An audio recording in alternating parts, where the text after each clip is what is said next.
paginar y adelgazar. ¿Okay?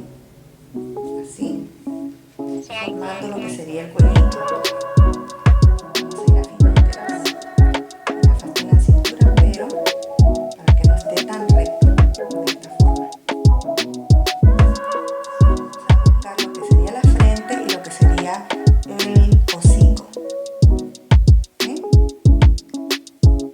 Vamos a empezar con el dedo pulgar, buscar lo que vendría siendo la esfera del termómetro. Vamos a buscar así, presionando, luego con la mano, ahí.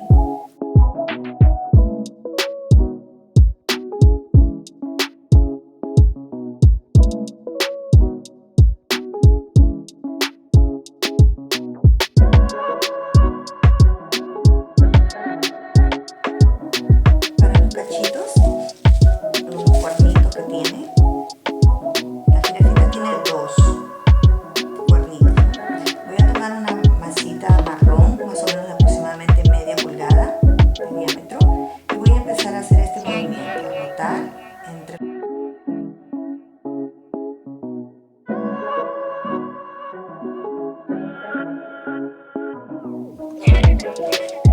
Ahora voy a hacer lo que vendría siendo las patitas.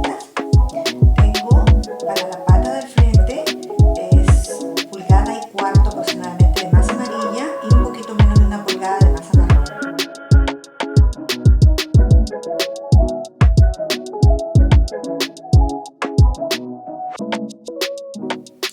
Aquí pusimos la cabecita.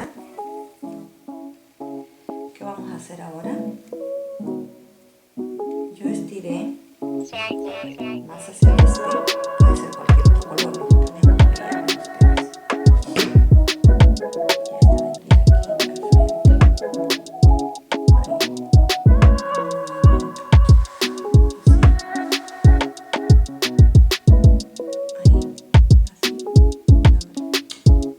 Ahí. Y ahora con una estequita, ¿qué voy a hacer? Presionarle en el centro. Ahí. A modo de lengüita. ¿Okay?